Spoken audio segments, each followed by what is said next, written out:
আসসালামু আলাইকুম ভিউয়ার্স, আজকে আপনাদের মাঝে আলোচনা করব মিশ্র চাষ।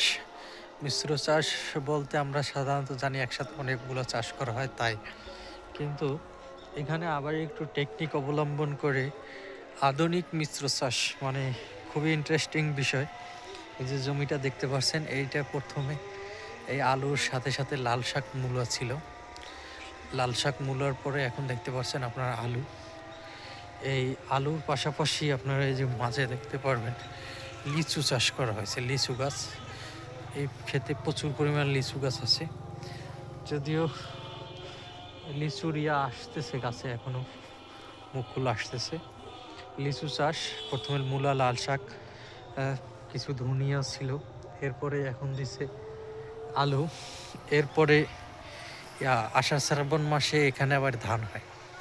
তো এরপর পাশাপাশি আলুর সাথে সাথে আবার আপনারা দেখতে পারবেন পাশাপাশি সরিষাও আছে। তারপরে কি বলে, এটা হচ্ছে জাফরান। জাফরান আছে, দেখেন জাফরান গাছ, জাফরান আছে। পাশাপাশি ধরেন এ পাশেও লিচু আছে। তো আপনি যদি এরকমের ইউনিক সিস্টেমে আপনি চাষাবাদ করেন, ওই পাশে সরিষা আছে, তো দেখা যায় যে একটা জমিতে আপনার একটা ফসলে যদি আপনার বাজার ভালো না পান, যদি বাজার ধস হয় বা বাজার রেট কমে যায়, তা আপনি ক্ষতিগ্রস্ত হবেন না, কারণ আপনি তো একটা চাষ করতেছেন না, আর একটা জমিতে আপনি একাধিক ফসল উৎপন্ন করতেছেন। আপনি একটা ফসলই নেয় আলু বা অন্য কিছুতেই দাম কম পাইলেন, কিন্তু অন্য ফসলে তো আপনি ঠিক প্রফিট মার্জিনটা উঠাইতে পারলেন। তাই এখন বসে না থেকে যদি আপনার এরকম ফাঁকা জায়গা থাকে, এরকম সেচ ব্যবস্থা থাকে, দেখেন সম্পূর্ণ জমি ড্রেনেজ ব্যবস্থার মাধ্যমে করে পানি, কীটনাশক পরিচর্যা করা হয়। এরকম থাকলে আপনি মিশ্র চাষ করেন, আপনি ইনশাল্লাহ কৃষি সেক্টরে কোনো লস নেই। আপনার সঠিক প্রশিক্ষণ, সঠিক পরিচর্যা, সঠিক তত্ত্বাবধান করতে পারলে আপনি ইনশাল্লাহ অনেক লাভবান হবেন। এই ভাইয়ের একটু জমি নিজের না, 10 বছরের জন্য লিজ নিয়েছেন, লিজ নিয়ে এইভাবে প্রজেক্ট করতেছে। আপনি যদি তার লাইফস্টাইল বা তার পার্সোনাল জীবন সম্পর্কে জানেন, আপনি কৌতূহল হবে।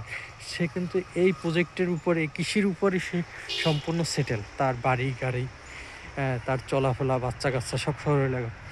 তো আমরা অনেকেই ভাবি কৃষি সেক্টরে কি হবে, কিছু সেক্টরে অনেক কিছুই সম্ভব যদি আপনি সঠিক পরিকল্পনা, সঠিক পদক্ষেপ সঠিক সময় নিতে পারেন। তাই আসুন বসে না থেকে এরকমের মিশ্র চাষ করি। মিশ্র চাষ কখনো আপনার ব্যর্থতার কারণ হবে না, আপনার সফলতা আপনাকে টিকিয়ে রাখবে। আর আলহামদুলিল্লাহ দেখেন, বর্তমান যদি আলুর বাজার কমও হয়, এত পরিমাণে সফল কৃষক, তার গাছের দিকে তাকাইলে মনে হবে যে পরানটা জুড়িয়ে আছে। এই দেখেন এখনো মূলা আছে, দেশি জাতের মূলা। তো একটু জায়গা সে ফালিয়ে রাখেনি, সব জায়গা ব্যবহার করছে। আপনি চাইলে এরকম জমিতে আম চাষ করতে পারেন, আমের পাশাপাশি এরকম মিশ্র ধান, ধনিয়া, তারপরে পাট, গম, মানে সব জমি একটা মিনিটও ফালানো থাকে না, কাজের পর একটা কাজে লেগে থাকে, ফসল থাকে সারা বছর। ওই পাশে দেখা যায় পাতাকপি, ফুলকপি আছে, মূলা, লাল শাক।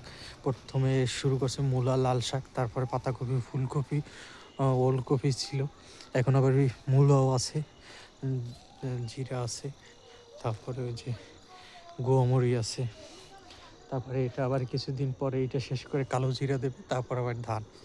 আপনারা চাইলে এরকমের মিশ্র চাষ করতে পারেন। আর বর্তমানে লিচুর যে বাজার, লিচু চাষ তো আমরা কখনো কল্পনা করি না, অনেকে সহজেই চাষ করতে চাই না। তো দেখেন এই কৃষক তার কৃষি উদ্বোধনীতে সব কিছুই সে ব্যবহার করছে। ধন্যবাদ সবাইকে। আমাদের ভিডিওটি ভালো লাগলে অবশ্যই চ্যানেলটি সাবস্ক্রাইব করবেন। করব বলে বসে থাকলে হবে না, এখনই কাজে লেগে যান। আপনার সঠিক জায়গা এবং সঠিক প্রশিক্ষণ এবং সঠিক পরিকল্পনা নিয়ে কাজ করেন, ইনশাল্লাহ কিছু সেক্টরে অল্পতে সফলতা পাওয়া সম্ভব। ধন্যবাদ সবাইকে। আসসালামু আলাইকুম।